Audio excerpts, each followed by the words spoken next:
Patrick will be your official interviewer. I'm just here for jokes, and Nathan. I'm here for bad jokes. You're here for good jokes. Yeah. Well, I'm just here for. I don't know about good jokes. You're here for dad. I certainly jokes. give it the old college try. Is that what we say? Yes. I'm here to drink some Makkú. It's like I'm just here to drink. All right. I need it. No, I'm kidding. You're listening to the Janchi Show, hosted by 3 Korean-American adoptees diving headfirst into what it means to be adopted, Korean, American, and more. And now, here's your hosts, Nathan, Patrick, and KJ. Welcome back to the Janchi Show. This is episode 35. I am Nathan from Colorado. I'm Patrick from Indiana. And I am KJ from South Korea. Hey-o! Wow. Worldwide Janchi Show.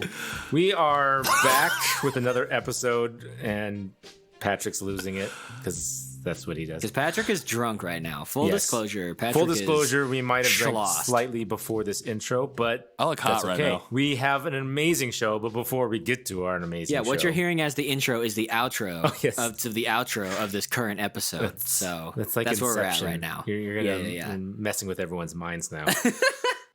We have an amazing interview today, though we do, and we had an amazing outro drink intro. See, now I'm really confusing everyone. Yeah, Nathan's really feeling it. He's like, guys, I'm feeling good. You said it first, and then We had a good interview. We had a good outro. We had a good outro. We had a good intro. Who do we talk with? We talked to Liz Kleinrock, who is an amazing educator of the world. I'll let you guys talk about it. I thought we were talking about Janchi first. I was gonna introduce her as an educator of children by day and an educator of adults by other time of day because she's constantly educating adults. It's true. Which I thought was funny. Sure, you do that. Which doesn't really translate over in this intro. Then. So Yeah, let's move past it. No, it's super exciting. At Liz. Nope, just Liz Kleinrock of at Teach and Transform fame.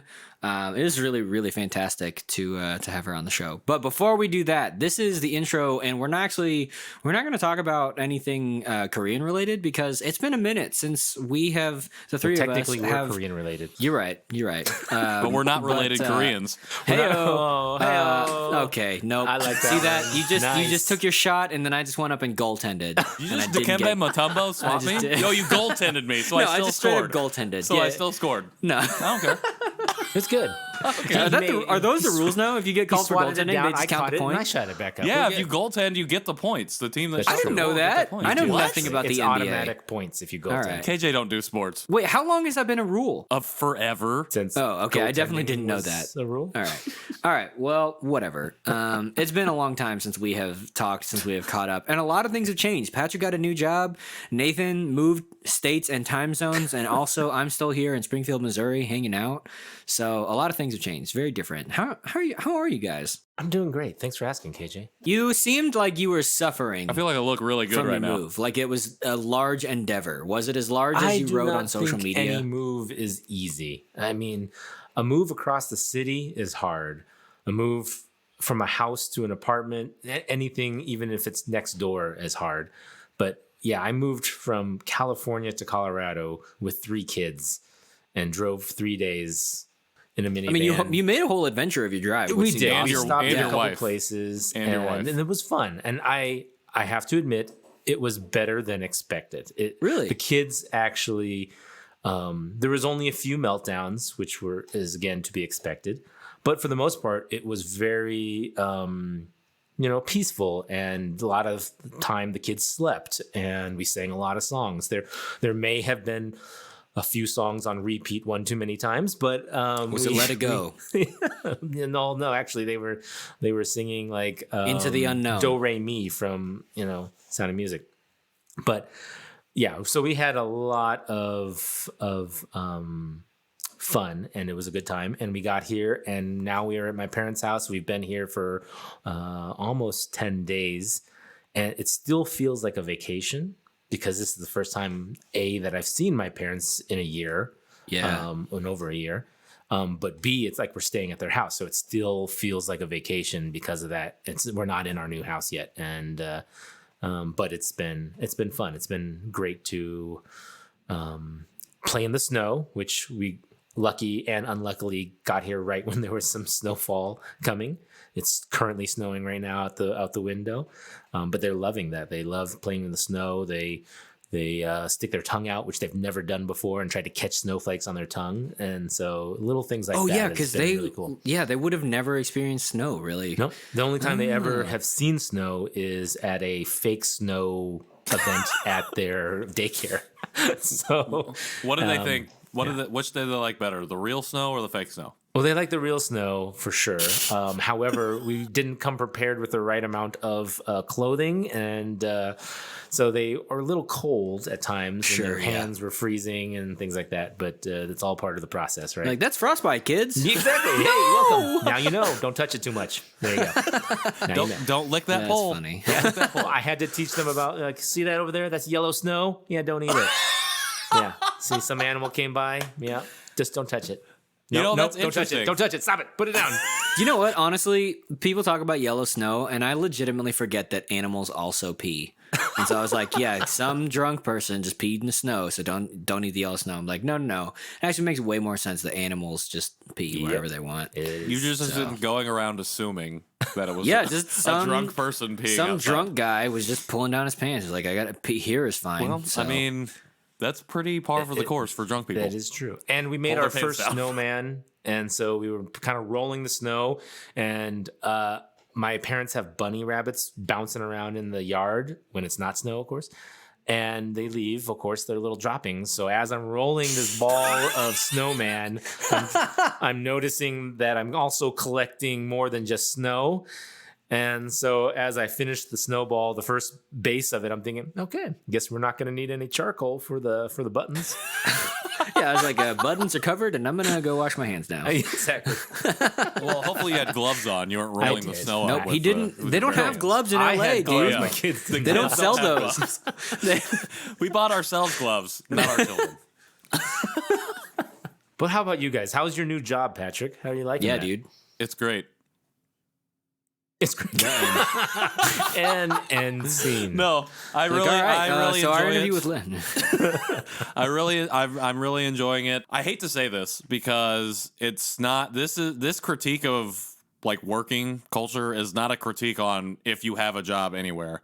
But this is the first time in a long time that I felt like I have a job that's a job, like it's an actual career of a thing to do. And it's weird, kind of, because I've lived so much of my life bouncing from job to job, just making ends meet. Essentially for the majority of my working career. So this job, even though I've only been there for 2-3 weeks now, it's been a welcome change, and That's I've awesome. been really great. enjoying it. Oh, we are happy that you are happy. Dude, I can tell by how much more free time you have, and you're just like also not complaining about your job. So that's fantastic. Oh yeah, I guess I was complaining about my job, which You were. my previous job, which I mean, will which is remain understandable. nameless. You know, like jobs, like you spend a lot of time doing your job, so you're gonna have complaints. But like, yeah, I can just tell a load has been lifted. So that's exciting for you. Yeah, At the time of recording, I just got done with a 48-hour film competition, which Janchi people, I'm going to need your help voting on because there is an audience favorite. So as soon as the link goes up, I'll be posting it. Nice. And would love for you to go see it and vote on it. I think it's a really fun film. And Sure, it's amazing. I'm really proud of our team, honestly. This has just been, it was a good time. And then I also have a new single coming out on Friday, which I'm excited about. It's a sad boy tune. But I think, it's good. Like my first one was sad but hopeful. This one is just sad. So when you're deep in your feels, I hope that it gives you some comfort. Oh, Nathan, I wanted to tell you, man, your post about being with your parents after a year, I was like, man, that really, yeah. I deeply resonate with that. Like Sarah and I being away from family, like that's been our thing. Like we went 18 months without really seeing our family. Or a year without seeing our family, and then it's been hard. So I know that resonated with a lot of people, but just I'm excited for that. Sarah and I are moving back to Dallas. She has a new job lined up, which is really exciting. So Nice. yeah. Now I just Congrats, I have Sarah. to get a job now. Yeah. Sarah, way to go. Be proud of you. It's been good. It's definitely made it worth it for sure being here, and seeing the interactions. Although, it's been almost 10 days. We're not kicked out yet, but there may be a point where yeah, okay, you don't need to come you guys visit us for a while. You're good. You can go now back to your house if you'd like. See, that's the thing with if I had to do that with my parents, they'd be like, yeah, you can come put stuff here, but go stay at a hotel. Don't stay with us. You can be in close proximity, but not in the same house. Let's Not do that close. Yeah. We have the same relationship. Like my sister, she was like, let's keep at least a 2-hour, 3-hour flight difference between us. Then we'll be close enough. But me, I'm like, we can make it a couple hour drive. Just live near a major airport. So it's easily accessible, but not too accessible. Exactly. The Salt Lake That's Airport, awesome. not a fun one. Not a fun one Really? to access. Yeah. I have never been there. So I feel like it's been in perpetual state of remodeling since my sisters live there, and I feel like where you pick up, the arrivals where you're getting picked up by the cars is just poorly laid out. So, I mean, this airport conversation could be a whole intro of itself. I was going to say, I think a lot of we've moved opinions from about Janchi airports. intro to Why don't you we introduce have, Liz again? Let's give her the justice she deserves. Yeah, That's absolutely. true. We won't talk about airports. KJ, did you want to introduce? Well, are we done before yet? we get too deep, I just want to say we've had a number of people who have bought merch from our store who have supported us on Buy Me a Coffee, and I just want to say thank you so much. We cannot express enough how much it means to us that people support us and appreciate us so much that they are willing to literally put money there. And that, I mean, I'm not going to speak for my co-host, but for me, that is just such a show of support, such a just a means of saying I love you. I love what you're doing. This is great. So I just want to say I feel that love. I really, really appreciate it. I've had a number of people who have talked to me and who are personal friends who listen to the show after our Stop AAP I Hate conversation, who just checked in on me or said, hey, I donated or whatever, and that means a lot. For me, I have just spent so long lately feeling unheard or unseen by people in my life that I feel like I should be seen and heard by. But Janchi people, you have really come through. You have really shown your support and shown your love for us. So really, thank you so much. Chincha komao. Thank you, Patrick's mom. Thanks, You're right. I was Cheryl. getting too serious, Yeah, a little too earnest. I'll throw Yep. that out there too. But no, thank you. Very appreciative for the support, for the coffees, but also for buying some merchandise and wanting to drink out of a coffee cup with our logo on it. So I will say, whenever definitely we get those emails, those notifications, it's always a surprise. Honestly, I sometimes forget that we even have that available, and then to see a random person purchase something from our store is. you It's just call your great. mom a random person. Yep. Yeah, just she's a totally rando random. off the street. Totally rando, Cheryl the rando. I mean, she doesn't would be to mean me. it's We've Cheryl. never met, so I don't true. even know what she looks like. Besides the fact that she has some tattoos. Yeah, I'm pretty sure I showed you guys pictures, but I'll do that later. But as we were talking about before, we have a great interview to get to. Our guest today is Liz Kleinrock, the amazing person behind the handle at Teach and Transform on Instagram and Twitter. An educator who teaches anti-bias and anti-racist work to children during the day and is doing the same thing on her social media platforms for adults and people of all ages at another time of day. She's an author, a speaker, and all-around really great person. Can't wait for you guys to hear that interview, so let's roll it. Boom. Welcome back, everybody, to the Janchi Show. We are here with special guest Liz Kleinrock. Very excited for this conversation, Liz. Thank you for joining us today. Thank you so much for having me. I'm very excited to be here. Well, we appreciate you joining us on the first day back from spring break. Liz is an educator, and we're definitely going to get into that. But as we start off all of our interviews, I was hoping you could share with our audience a little bit about your adoption story. Sure. So I was born in South Korea. And was not from Seoul or Busan. I was from what is known as Jeollabuk-do or Iksan. I think it's known as Iri now. It's pretty rural. And I was given up for adoption before I was born. and lived with a foster mother until I was about 5 or 6 months old, and then arrived in the US. I was adopted by an Ashkenazi Jewish family here in DC. I have a pretty great relationship with my parents. Like, we're really close.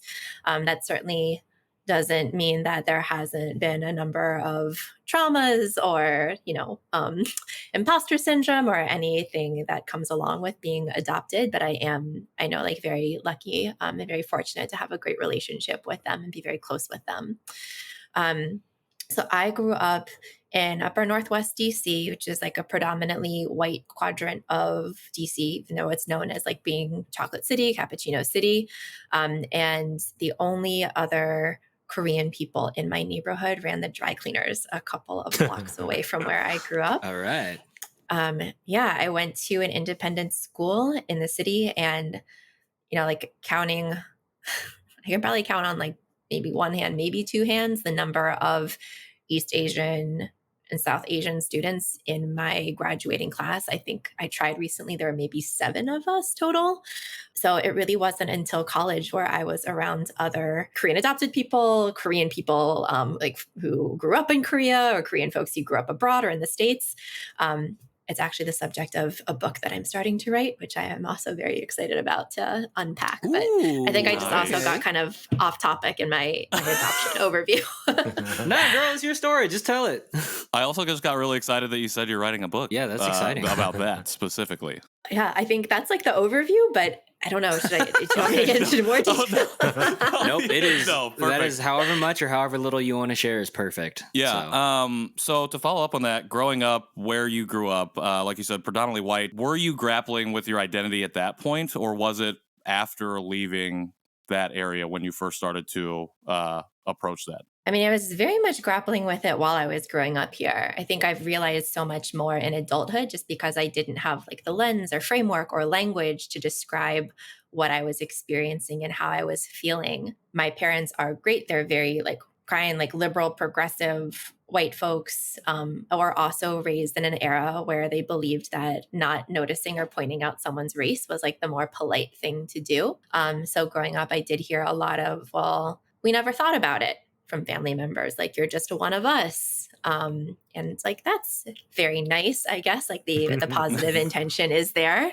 But the impact is I had a completely different experience. And that has actually framed a lot of the work I do with students around perspective taking, that, you can be in a group of people experiencing the same thing, but based on your identity, the way that you receive it and experience it can be really different. So we didn't really talk about it. And growing up in, like the 90s and early 2000s, there certainly wasn't like as much of a prominent focus on talking about identity in school and like racialized identity and like what this really means.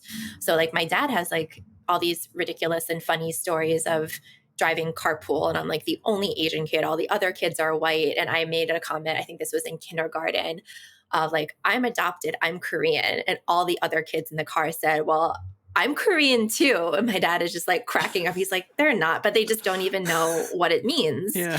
Like they just wanted to be included in this. It's just called dibs and like, I'm also Korean. Right? And we're like, oh, okay. And I thought nothing of it. But like I grew up Jewish, and I still identify as Jewish, and my synagogue clearly stood out. Like to this day, in most like Jewish spaces, I also stand out, unless I'm in a particular community of Jewish people of color. But that also contributed to a lot of like racial trauma that I experienced growing up, and trying to reckon with the intersections of my Jewish identity, adopted identity, and Asian American identity too. There's a lot that I've had to unpack in therapy in adulthood. I'm very, I love who I am, and I'm very grateful for the experiences that I've had. But I think a lot of the work that I do with kids is also my way of trying to ensure that other children don't go through the same types of harm that I had to experience. Like I actually have a Korean adopted kid in one of my classes, and every day I just want to be like, are you okay? Is there anything I can do for you? Do you ever want to talk? But he's like a 12-year-old boy, so obviously he doesn't want to talk to me about anything. But yeah, I reach out every now and then. I definitely understand that. There is a group of adoptees that I know. I'm like, hey, are you okay? Are you wrestling with the weight of imposter syndrome and coming out of the fog like I am, or is it just me? Okay, no, great. And they're like ages like 6 to 17. I'm like, y'all aren't ready for this baggage. When you're ready, I'll just be here for you, but go live your life.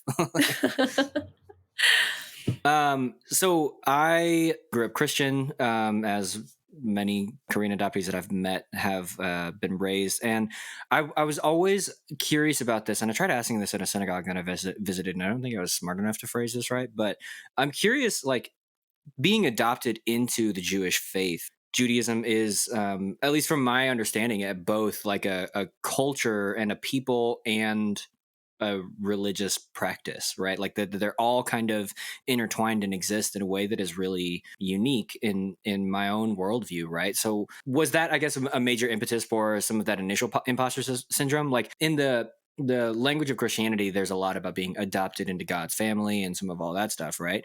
But like for Judaism, you're just like, you're born into it. You are that. It just is a thing. So how did that play into kind of your wrestling with being adopted? Yeah, I mean, I think first of all, it definitely depends on, I think, the type of observant Jew that you are.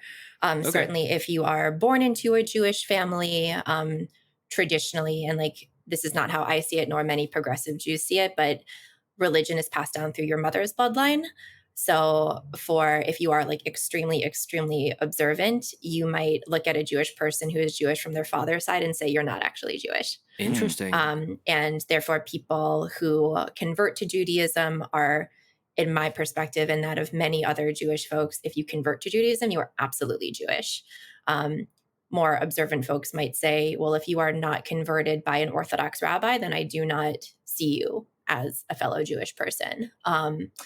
And it has certainly been a challenge because, like, Judaism, yes, is known as being an ethno-religion. There are very diverse Jewish communities all over the world. You have like Ashkenazi Jews, which are the dominant group that we see in the States. You have like, the Jerry Seinfeld, Larry David stereotype of like, when a lot of Americans think of Jewish people, like that's what you think about. But there are Sephardic Jews from like North Africa and Spain. There are Mizrahi Jews from like Western Asia. There are Ethiopian Jews. Like there are Jews all over the world. And because so much of our bias in the way that we categorize Jewish people in the States, are folks who look white, who have New York accents and are kind of pushy and like nag you a lot and like are really funny, all of those stereotypes that come along with it. When you don't fit into that mold, it can be kind of confusing. Like there, I think, was always like a need for me to prove my Jewishness growing up that I feel like I've also like abandoned very much into adulthood. Like I am who I am. If people have a problem with that, whatever. But I definitely faced a lot of racism from within the Jewish community. There was an incident when I was 15, my synagogue confirmation trip. We went to like Orthodox Hasidic Brooklyn. We had a tour by an Orthodox Hasidic rabbi who took one look at me and told me in front of all of my friends that I was not a real Jewish person, would never be a real Jewish person, like based on what I looked like. Even though like I had been raised into a Jewish family and everything. And that was super harmful. And I've asked my parents about this recently. I went to a sleepaway camp in upstate New York, where if you look at the whole camp photo, it's just like a sea of white faces. And there's like me and there's like one black kid and like, that's it. And a lot of harm was experienced there as well. That was the first place I was called a chink to my face. That was the first place I had a very white, like Abercrombie looking boyfriend when I was 13 or 14 years old. And I very much remember him, right, telling me after like parents' weekend, like, oh, my family really liked you, but like my mom says, like, I can't marry someone like you. Ugh. And he, I don't think, understood what that meant. And I understood what that meant at the time. And yeah, just a lot of experiences like that. And it's really only in adulthood I can look back and be like, damn, that was really messed up. But there I was, like a kid with no language or strategies or tools to like unpack that or process that. And yeah, luckily therapy is great. I have a great therapist. So we've done a lot of work around that. Well, I think that leads me into my next question. we talk about as adoptees having not recognizing really the trauma or realizing the traumas that we're facing as children until later in life. And then for a lot of us, a lot of us are using the term coming out of the fog, or coming out of the fog of whiteness. For you, Liz, was there a moment like that specifically? Was it a buildup of moments? What was that like for you, in terms of as an adoptee, and then also in terms of reclaiming your Asian American identity as well? Yeah, I think a lot of that for me happened in college when I was around other Korean kids for the first time, um, wanting so desperately to fit in and learning through experience and trial and error that there are still a lot of differences between folks who identify as Korean American and folks who have grown up in Korean culture too, and not really understanding a lot of the differences or tensions there. And man, I truly just wanted to fit in so badly. I had a Korean partner in college, and that ended like really terribly for a number of reasons. But there, I felt like was a lot of myself that I abandoned because I wanted to fit in, because I wanted to prove that I was Korean, that like I was Asian enough. And yeah, man, it was just really, it was really hard and really painful. And I think it took a lot of time to try to reclaim what that meant and redefine my identity based on my own terms rather than how people labeled me. And I would say to this day, like that's still something that I'm working through. You also went back to Korea and lived there and taught there for a while. Is that right? Just for like one summer, I was there for a couple of months. Oh. I had an internship. Yeah. Gotcha. Okay, gotcha. What was that experience like for you as an adoptee and also as someone coming to terms with what it means to be an Asian and a Korean in America specifically? So I had a homestay family, which was really great. They didn't really speak much English, so my language skills drastically improved. Heyo. The family I stayed with, I actually still talk to them. They're like the loveliest people. That's awesome. They had two kids at the time. Their son was like 9 and their daughter was like 16, but she was in boarding school. So like I stayed in her room, and I think my host mom was just so excited that I wanted to hang out with her like every day and learn how to like cook all the Korean food. And I think her daughter was in the phase of like, get away from me, mom. I don't want to hang out with you. But I know that my host brother was like so disappointed when I showed up at the airport because my name is really white sounding. And I think he thought like, oh, we're going to have this white girl come and live with us for like a couple of months and how interesting that's going to be. And then like I step out of the gate at the airport and like look like me. And he was just like, there was a lot to learn. Like they were really patient and they explained a lot of Korean like traditions and customs. And at that point, I also had a handful of Korean friends from college who were back in Korea that summer. So I had people to hang out with and go out with and things like that. It was so mind-blowing to be in a place where I looked like everybody else. And that was really exciting. And it was also really scary because I feel like I lived in a state of fear and anxiety for a long time, that people would ask me things and I wouldn't be able to respond to them. And I would like out myself that like, oh, you look the part, but you're not actually one of us. So I did a lot of pointing. And I was like pretty good at ordering food, and like I would just kind of try to leave it at that a lot of the time. I did a lot of pointing. It's amazing. That's just That's essentially what I did. So I feel you on that one. Going to Korea, or I've even been to Japan and China too.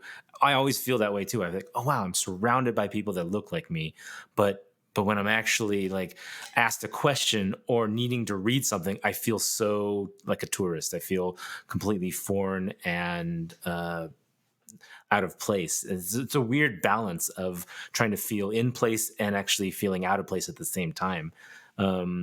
Did you, toward the end of your trip there, did you want to stay longer? Did it spark more interest to learn more about the Korean culture as well? Yeah, I mean, I was very appreciative to have that opportunity. I haven't been back since then. I was actually supposed to go back to Korea last summer. I got accepted onto a trip through, I think it's like the Asia Society for adult adoptees. And so like if you pay your ticket, they cover everything else when you get there. And I was devastated when COVID hit. And I was hoping to go this summer, but they've postponed it again. So like maybe next summer is the time, because I think I was just so in awe of everything that I was seeing and experiencing that I didn't really spend a lot of time like mourning or trying to do a lot of, you know, deep soul searching or digging. I was just trying to take in as much as I could, because I was also like 21. And I don't think like I fully like appreciated the experience that I had. I did have the opportunity to go to the adoption agency, and that was a unexpected story. I was taken to the adoption agency. I did not know that's where we were going, so that was Oh, no. Shoot. Surprise. Dang. yeah. Oh, gosh. Yikes. Did they do that as a surprise? Was it actually a surprise for you? Like, were they hoping that it would be that way? Maybe like my Korean was just so bad I didn't understand what was happening. Probably both. But my host father worked at the same company where I was interning. It was a textbook company, so they make like English language textbooks. And I remember like everyone used MSN Messenger at work, and he sent me a chat, and all I picked up from it was like, "We're gonna leave at lunch today," and I was like, "Okay."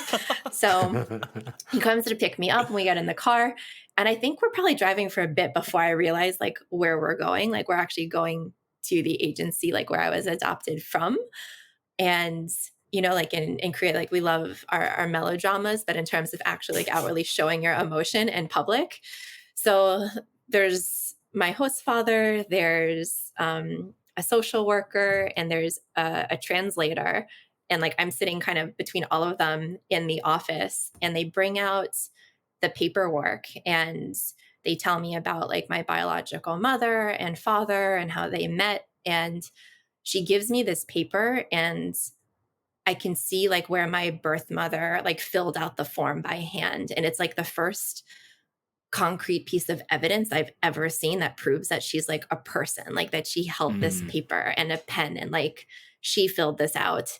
And I just lost my shit. And I'm just like sitting there snotting all over the place, like sobbing hysterically. And then all these other Korean people are just like, oh my God, like she's just emoting so much. Like they would like awkwardly hand me tissues. I got some like very awkward shoulder pats. And then there was like the offer of, you know, do you want to try to locate her? It turned out that like my biological father like went off to his military service. They had broken up.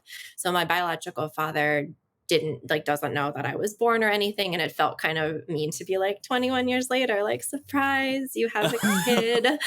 Right. Especially like in Korean society, probably wouldn't do that. And they did warn me, you know, chances are she is married and has another family, and there's a lot of shame and stigma around this. So if she doesn't want to meet you, like just understand like that is the context. And ultimately that's what happened. But I did get to write her a letter and just explained, you know, who I was and, you know, what I liked and what I was doing. And that, I don't know, tried to communicate a lot of things that I might be wondering if I were in her position. Like I told her that I didn't hate her and that like I understood why she did what she had to do, even though like it hurts. And I sometimes go through phases of being really sad and like really angry about it. Like I also understood, and then I had a really good life and that she shouldn't worry about me.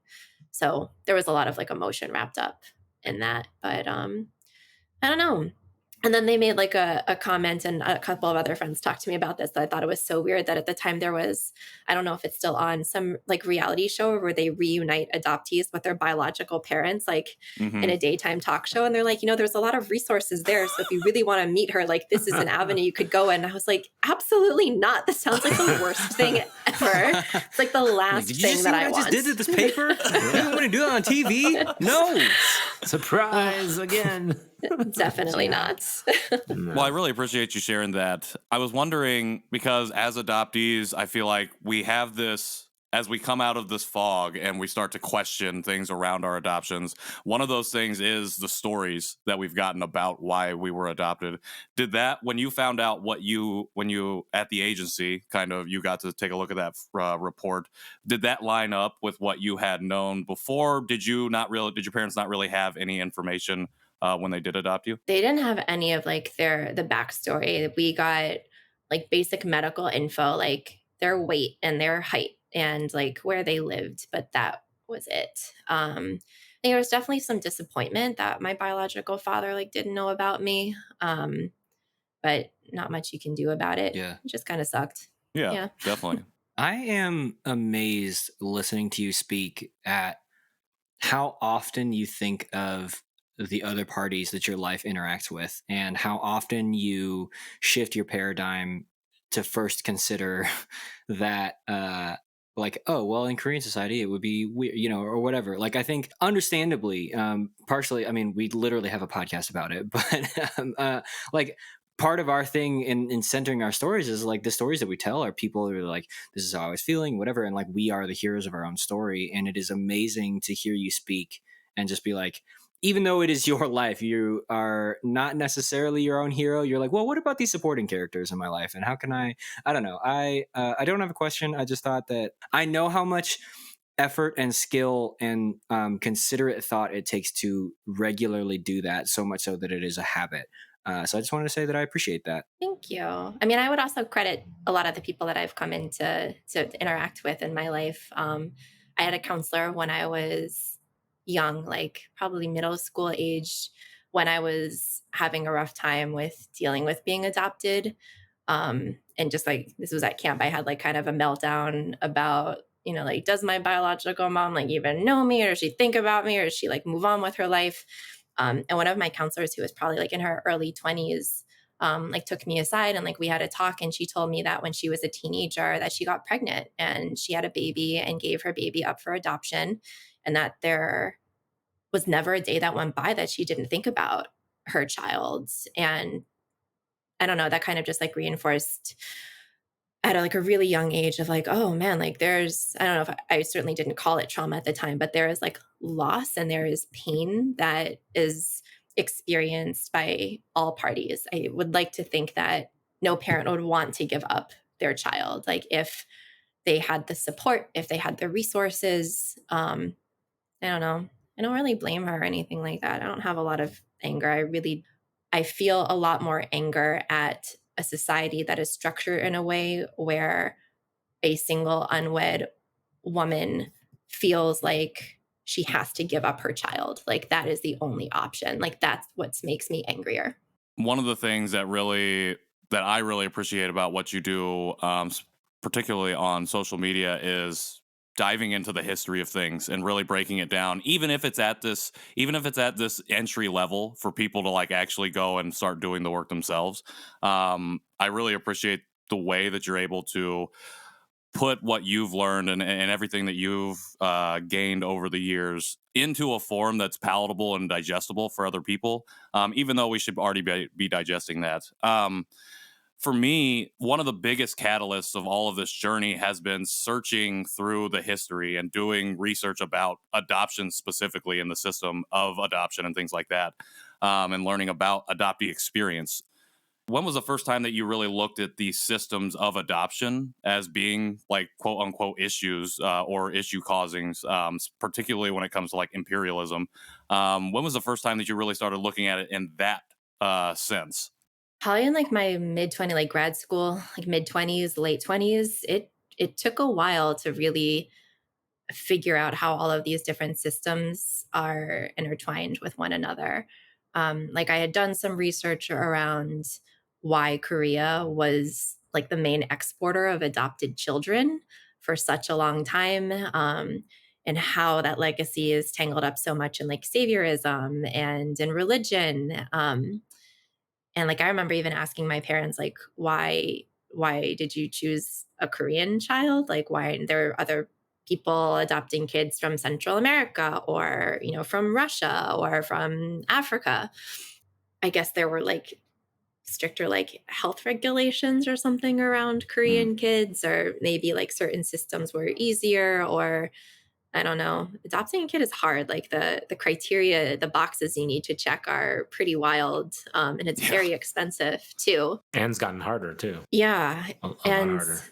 I think as the further I've gone into like culturally responsive teaching, into anti-bias and anti-racist work, examining the role of the United States and other Western nations in the structures, like the politics, like the violence that East Asia, Southeast Asia have experienced. It is, I don't know, it's really infuriating, and it's really hard to like grapple and reconcile with those things that as Asian adoptees, that we that one of the reasons why we are literally here right now is a direct result of US imperialism, and that can be a really hard pill to swallow sometimes. I feel like I have to limit how much time I spend thinking about that. Really? Are you saying that's like a downer of a subject that like messes with your brain sometimes? Wild. I'm in that same boat right now. Like, I gotta be limiting the amount that I'm thinking about it, because I in May of last year just been on this sprint of just like taking in all this knowledge that I for 30 years neglected. Not only about being adopted, but about being an Asian person in general, especially in this country. And it's a lot, and it's like, and a lot of it can be like really defeating, I guess, in a way, because it can seem like it's just this overwhelming thing that you can't get out from under, especially when you start this journey and you go through it alone. I think it can be a very lonely journey. Something I've been really grateful for has been finding KJ and Nathan and Jerry, but then other people in the adoptee community. Have you had a lot of experience being able to engage with other adoptees, like either at a conference or just on social media or however, or what's that experience been like for you? Truthfully, it's been like fairly limiting. I've been able to connect with far more people through Instagram and social media. I presented at Teacher America's Asian American Pacific Islander Native Hawaiian Conference last year, and was asked to facilitate an affinity group for Asian adoptees, which actually was the first time I've ever been in a space just full of people who share that identity. Folks who are adopted from China, from Vietnam, from Korea. And there was a lot of different feelings. I think like a lot of the Chinese adoptees were unpacking the legacy of the one child policy, and how like that was like the catalyst of how they ended up like arriving here. And I think because so much of Korea's history of adoption also ties into like the Korean War and how it ended, and how it is seen and portrayed from an American or like Western lens of like, we defeated communism and like then we drew this line and like, you know, here we are. But there's just so much messiness and so much loss involved that never gets acknowledged. And that's really hard. One of my closest friends here in DC is also adopted, but she is Black and she had a domestic adoption.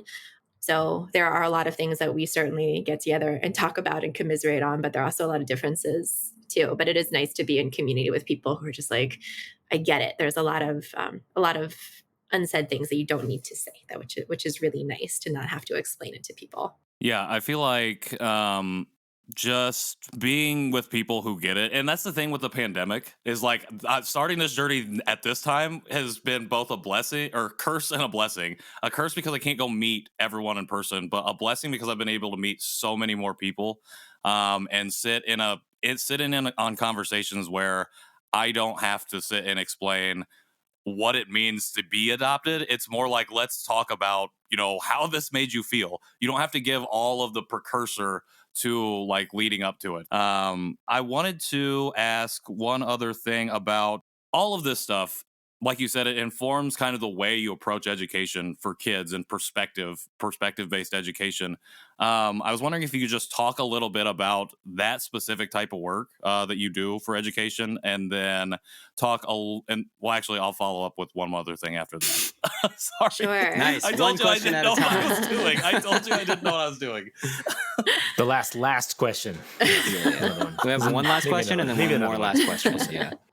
So the work that I do with kids, some of it depends on age and some of it does not. I teach sixth grade now, but my bulk of my career has been teaching elementary school. At this point, I have now taught first through sixth grade, but doing a lot of work rooted in identity and also building relationships with families and caregivers at the beginning of the year to try to understand as much about my students and where they're coming from as possible.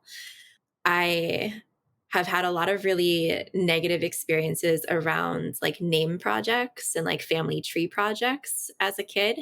So also bringing in that trauma-informed lens too, to make sure that before I'm asking my students to engage in like their ancestry and their history, that I have an understanding of who they are and they do too, or I've communicated with their family in a way that helps me support them in class. Because I think a lot of teachers get really excited about identity work and like, oh, let's talk about like the origin of your name and like who named you and who you're named after and what it means. And like when you're adopted, it's so complicated. And it's painful too. Like I was at a workshop not long ago just with other educators, and like the icebreaker was like, talk about your name. And that immediately took me to like I don't want to engage with any of you about this. Like, I don't know any of you. Also, like, which name should I pick? Like, should I pick like my Korean given name? Should I pick like the name that like my adoptive family gave me that I go by? Like, I also have a Hebrew name. Like, what are we talking about here? So like if I do a variation with that with my students, I'd say that you can pick your name or you can pick like a nickname. Like, is there a funny nickname that like your family calls you, something endearing, or your friends call you, to make it just like more accessible and inclusive for students and you still get to know them. But to not like make those assumptions that everyone is going to be excited or able to engage like this. And I know with other families and friends who are Black, like tying in like legacy of like enslavement and names and how like history has been lost and names have been lost. These are all things that teachers need to just be aware of before giving out those kinds of assignments. So that's just one example. I really appreciate that work because when I first came across your account, which was really early in my journey, I was like, I didn't really even understand like what an ABAR, like anti-biased, anti-racist education would be or what it was. And then when I'm like following along, I'm like, why didn't I learn any of this in school? Like, why didn't I learn? Like, if I would have learned some of this, I would have had, as Sarah Jones talks about, the safe spaces to maybe own my own story and talk about it, and the language to potentially talk about it. And my parents might have had that too. And this was the last question I wanted to ask. You are an author and you have a book coming out very soon that touches on that. I was wondering if you could speak a little bit about that. Sure. I also unpack a lot of the adoption identity stuff in the introduction too. I deleted a bunch of it. I thought it was too much when I went back to do copy edits. That's for your next book. Yeah. Part 2. But I don't have the advanced copy now, but I can show you the cover of it. It's called Start Here, Start cool. Now, a guide to anti-bias and anti-racist work in your school community. It was born out of an Instagram poll that I did like 2, maybe almost 3 years ago, but just asked teachers, if you're not focusing on social justice in your classroom, but you want to be, why are you not doing it? I got over like 200 responses from people, and based on their responses, was able to sort them into a number of categories, and those categories became the themes of each chapter of the book. So if it's around your administration is really unsupportive, or you're scared of parents, or you teach kindergarten, so like what does that even look like? Or you teach math and science, and like those are objective subjects, so like what do you mean like be anti-bias in my science class? Or like really practical things that I think extend beyond classroom educators. Like, I'm terrified that someone's going to say something and I don't know how to respond to it. There's like a whole chapter on that. Being able to think about like, you know, when I'm in stressful situations, like, am I combative? Do I just like pretend I didn't hear anything? And also when you are working with someone who's maybe like 6 years old, how are you going to respond to them in a way that invites curiosity and conversation instead of shaming them and shutting them down? Because I do think that classrooms are like the last safe space, and they are truly not safe for everyone, but they should be places where kids can ask questions and they can mess up without, you know, a ton of like repercussion in their life. I think it's important to remember that, you know, even kids who are in high school or kids who are in college, like they're still really young and there's a lot to learn and there's a lot to unlearn. But if we can normalize talking about gender and religion and race and all of our different social identifiers, that maybe people won't run away from these conversations and like, you know, more challenging dialogues, that people will maybe lean into it and like be okay with things being open-ended and uncertain and you possibly being wrong, because we're all going to be wrong sometimes, but just to not let that fear prevent you from engaging. That's great. Everything you've said and everything that you do on your Instagram has been, I think, very important for a lot of people. Everyone's been, and you have 150,000 followers. I think that's amazing that there are that many people, and I hope more coming to follow you and learning about this. All these topics that you talk about. My last adoption question, I guess, is one that I'm very interested in hearing about from you. Tell us about your bunnies. Oh, my bunnies. So they're adopted too. Yeah, exactly. I just knowing where that was going, I was like, I actually thought you weren't going to go there. I was like, we got a different question. I know. I see your posts, and you occasionally put the hashtag Bunny Mama. So we had bunnies as well, but I'm very curious about your bunnies too. So I see them in the background right there. But Oh yeah, they are super cute and not very social. They are both adopted. Tiffany is the white one, and she came from the South LA Pound. So I think she has collected a lot more trauma because she was in like this tiny little cage for months. She doesn't really trust people. Blue, who is the black one with the white nose, was born into a foster home. And so he is a lot more comfortable with people. Like you can pick him up and he will not throw a fit. She will not even let you pick her up. But yes, I do use them on Instagram. Like their hashtag is woke bunnies. And that's how woke bunnies. how I talk about books. Like, because people post plenty of pictures of books, but if you have a book and a bunny, people be like, oh, that's cute. Very true. I might be more likely to read it. And it's worked though. Good. Yeah. Nice it's a hook. cute trap. Yeah, You know, that's great. clickbait is clickbait. I know how Instagram algorithms work. It's fine. Like, yeah, go for yours. That's amazing. I would love to talk to all of you about the adoption book that I'm writing, though. I think all of you would be able to give a lot of really great feedback. Probably mostly Patrick, and then also I would be there, just being like, "Yeah, Patrick, you say the thing." Don't put me on that pedestal. I would definitely love to even just like look at it and well, read it obviously, but just like Just see it on a shelf. I'm in like this huge like read mode. I just have a stack of books that I'm just trying to get through, and anything that I can take in right now. I had one of the people I really look up to in this. I asked her, I'm like, what should I be doing as far as reading? And she's like, well, every book that you read, look at the bibliography and then read all of those books. And I was like, okay. And like the very first one of the book that I was reading, it was like 600 pages long. I was like, oh no. But that was just like, it's been a challenge. It's been like a really great challenge to like step into reading again for the first time in like 10, 15 years, like being an actual reader. So really excited for this next book to come out, because I'm not even a teacher, but I feel like this is stuff that can translate over into different areas, not just what you utilize in the classroom. Thank you. Where can people find your book, and where else can people find you on the internet where you want to be found? Sure. So the book can be ordered through Heinemann Publishing. It is on Amazon, but I ask people to not buy from Amazon if possible. Unless you're in Canada, they think it's either Pearson or Amazon, and both of those are frankly, so here we are. I hope no one from my publisher is listening. And you can find me on Instagram or Twitter. The handle is @teachandtransform. I have a website with the same name that my mom tells me I need to update, so maybe don't go there. Yeah, mainly Instagram. I have Twitter, but I am by far more active on Instagram and do more, I think, like public sharing and teaching there. I'm about to put up a series of posts around cannabis justice. So we'll see how many of those 150,000 people stick around for that. Or maybe you get a couple more. Well, Liz, I can say I really appreciate that you were able to take time to be with us here on the show. Well, I know there's tons more stuff that we could talk about, but I know we have a drink lined up. So we're going to quickly cut to a break, and we'll be right back to drink some. Well, I'm not going to spoil it here. So be right back. Drink something.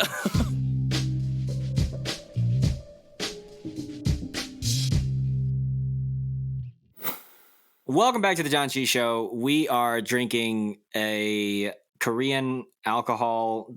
A number of Korean alcohols, or a number of Korean adjacent? I don't know. Actually, we are drinking in the afternoon. Yeah, here's the deal. Let's just say that. It's Monday, We're here for a classic Janchi. okay. So Normally we're doing this on given- Friday, so it makes a lot more sense. Yeah. We were given a 4-pack of Makkú, which is a makgeolli. It's a spin on like what is makgeolli? Korean. It says Korean rice wine. beer. Yeah.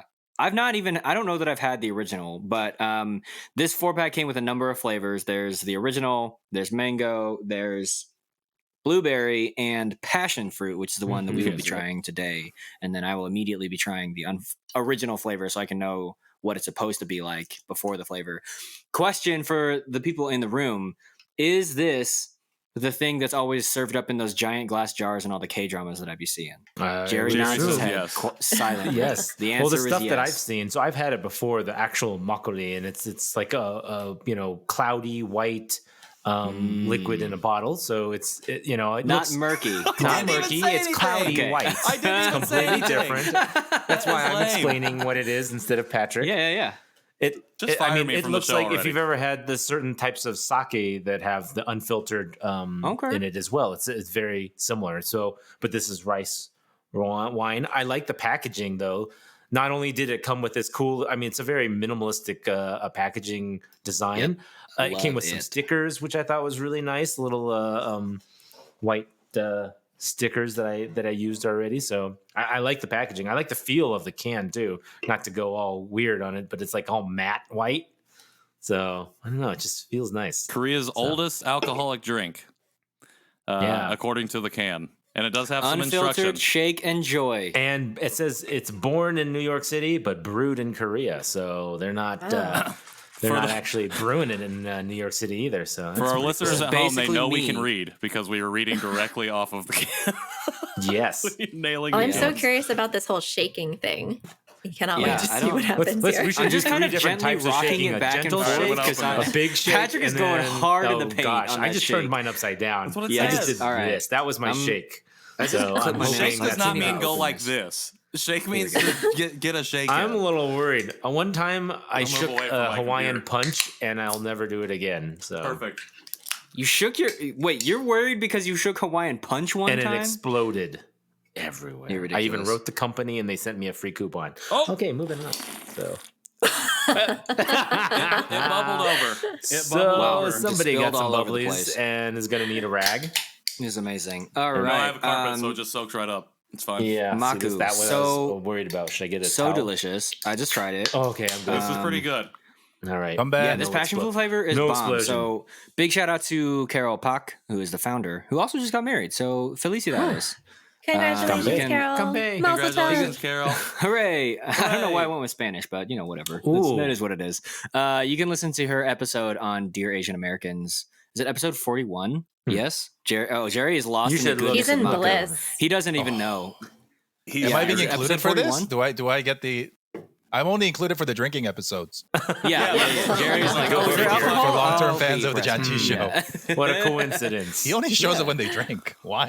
Wow, Thanks, Carol. I like this. That's the role of the producer. Yeah, this is. This is pretty good. This is much better than the regular makgeolli that I had last time. Okay, yeah. so So you're tell saying me the what the original difference flavor. is All right, for go. for you. For me, the difference is flavor. This one's got the passion fruit flavor to it, so it's a tad sweeter, and it's just got more. The other one just tastes like a rice wine. Like if you've had sake, it just tastes like an alcohol. not had It's not sake very either. flavorful. This actually, the passion fruit, it's not super sweet. I mean, it literally is like a flavored seltzer beverage of rice. It's not alcohol. bubbly though. Like it's not really carbonated. No, it's not very carbonated at all. Honestly, it says more about Patrick's violent shaking ability than it does about the carbonation. maybe. Yep. I will say it's very smooth drink. So we on the Yeah. show we know it's This could canon be that I bad. have to chug every beverage that we try. So I chugged I'm surprised this. you're not and it done was- already. You I already am chugged done. it? I am done. there Oh we my go. gosh. Yep. This is really So smooth. fast. Yeah. I didn't even see you do it. I'm in Indiana. I grew up in Indiana. You have to learn how to chug stuff. I Yeah. feel like that's something that happens in the Midwest. But it's incredibly smooth. I think that's what when you're talking about the carbonation, like it just dissipates and it really goes right down. So Yeah, there's no way I would be able to chug a beer because it's carbonated. I know people do it, but I definitely could not. Nathan, When we get together, Oh, we're goodness. chugging some beer. That was not a challenge. One day when we meet, Patrick will school us on how to chug things. Yes, exactly. I don't know if that's a talent that I'm proud to be. Let's cut that out. We're gonna cut that Well, out. you know, you win some, you lose some. It's all staying in. But So- I don't know. Liz, have you had Makkú in the past before? No, I hadn't had either of the drinks before. Oh, It was okay. all new. Yeah, Very I'm smooth. liking this. Interesting. I'm really curious about the other flavors. The blueberry and the mango look really You tasty. just pop it also. open and chug it. Pop it open Why- and chug it. I of don't them. want to. You, All right, I'm gonna do you're the not like a blueberry. dad who I'm gonna makes at that least drink it. responsible. I'm gonna Which try one? it. Wait, which one are you noise? The opening? blueberry. I'm gonna try it. Oh, okay, Okay. gotcha. But we have to Yeah, do this is the super other one good. too. Jerry, where can people buy this? Oh, they can follow at Drink Makkú on Instagram. Makku. So you can find that at most H Marts locally if you have an H Mart, or I guess depending on where you live.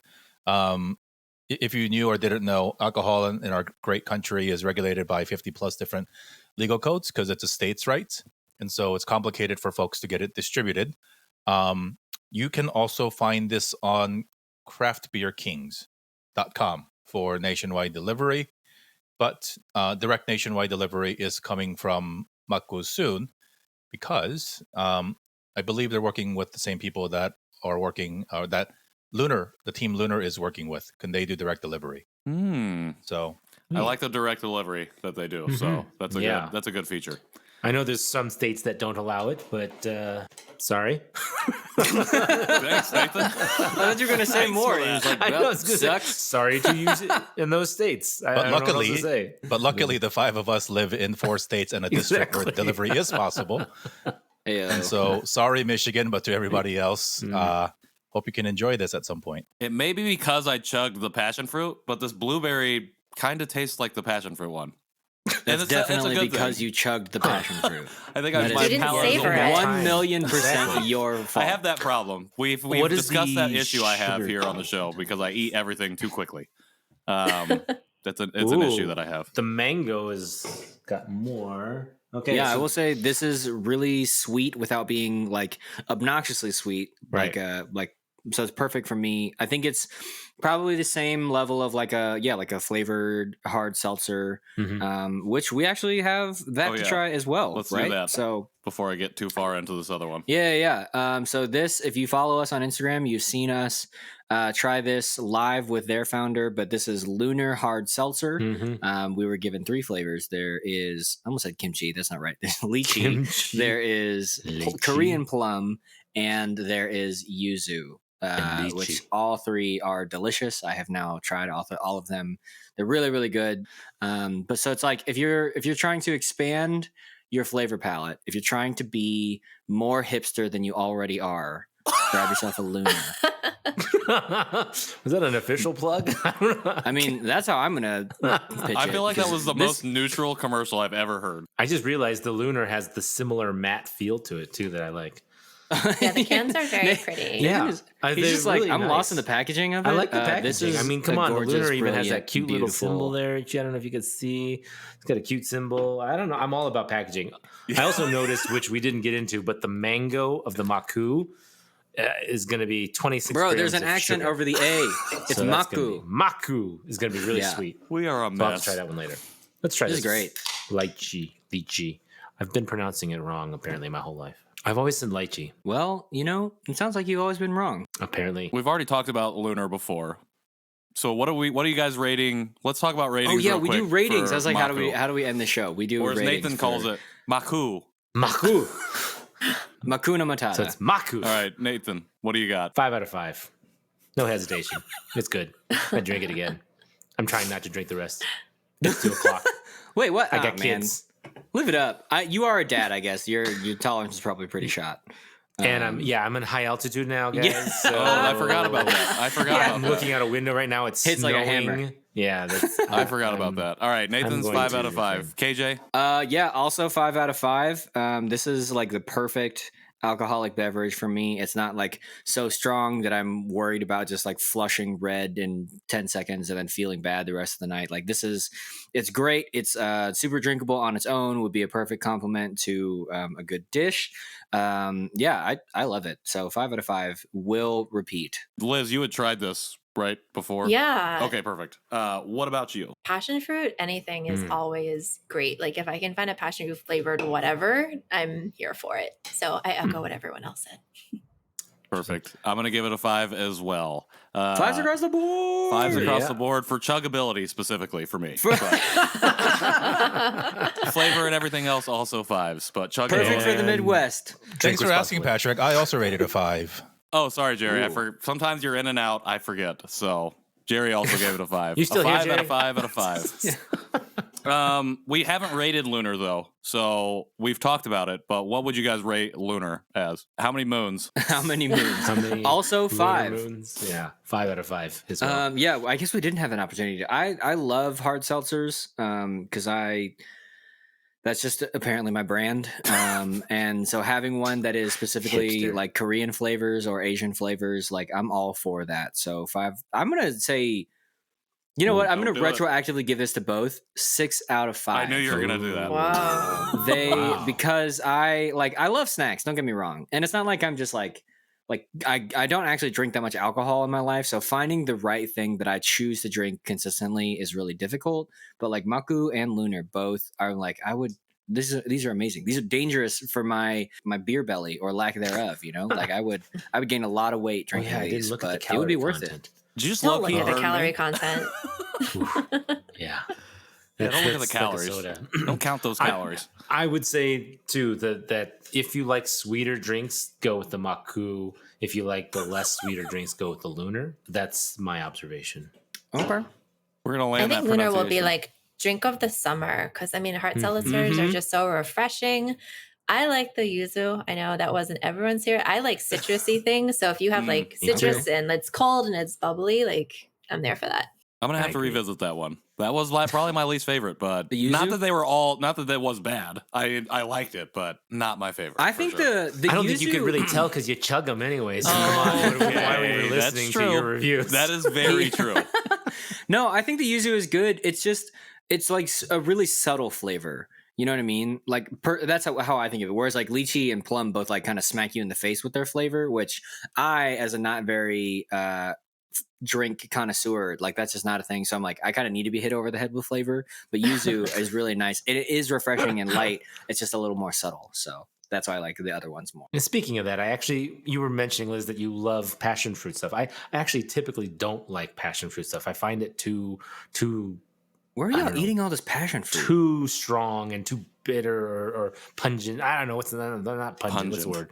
Sour, I guess sometimes. Tangy. Tangy. Interesting. Yeah. Too tangy sometimes. If you actually have like a real passion fruit dessert or something, like I feel like it makes my mouth just sometimes. So This one more one time it for didn't the do audio. that. I was a little worried that this was going to happen like that. I was like, passion fruit drink. I'm going to be like hit over the head like KJ is saying with passion fruit.